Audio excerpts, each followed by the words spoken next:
cas, n'est pas loin du tout. Et par rapport à la structure, par rapport aux consignes de sécurité qui sont quand même assez importantes sur une population de dockers qui, en termes de qualification, ne permet pas certains dispositifs de formation, ces adultes qui sont revenus dans leurs entreprises en disant mais c'est quand même extraordinaire, vous avez vu ce qu'ils font, et ils avaient déjà pratiqué le théâtre d'entreprise pour faire passer des problématiques de gestuelle sur la sécurité qui étaient parfaitement adaptées à ce type de population. Donc ça je viens dans je souscris à ce que vous dites. On ne peut pas avoir de modèle préformaté, unique et duplicable d'une organisation à une autre, et même d'une équipe à une autre.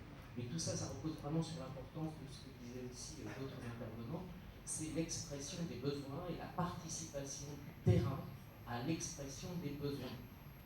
Et ça, c'est quand même fondamental.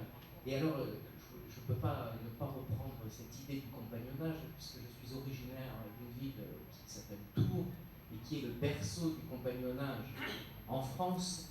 Et dans ce cadre-là, j'ai eu l'occasion, avec ma première doctorante, qui est aujourd'hui une collègue et amie, d'avoir étudié particulièrement l'association ouvrière des compagnons du devoir du Tour de France.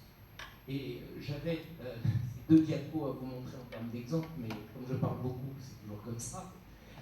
En tout cas, pour vous dire une chose, c'est que en matière d'évaluation, moi je me suis posé cette question en analysant cette organisation qui a des centaines d'années.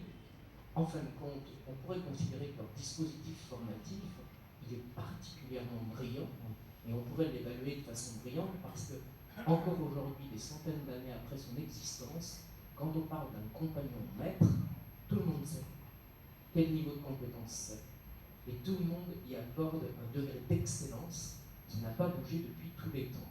Et ce qui est intéressant, c'est justement de voir tous les dispositifs qu'ils ont mis en place en interne. Et la vie d'un compagnon, elle est, j'allais dire, elle est séquencée. Il arrive, il est apprenti, aspirant, itinérant et sédentaire. Et même apprenti, il participe déjà à former les autres. Et je crois que là, on a beaucoup d'enseignements à tirer. Et nous, on a, à cette époque-là, les résultats du travail qui avait été mené, c'était avant que notre cher président François Hollande arrive et mette en place le contrat de génération, mais on avait prôné le tutorat inversé, le tutorat croisé, et de par l'analyse de telles organisations. Et je pense qu'effectivement, c'est ce que je voulais aussi vous dire par mes citations de départ, la formation, ça a toujours été dans beaucoup d'organisations depuis très longtemps. Oui, carrément.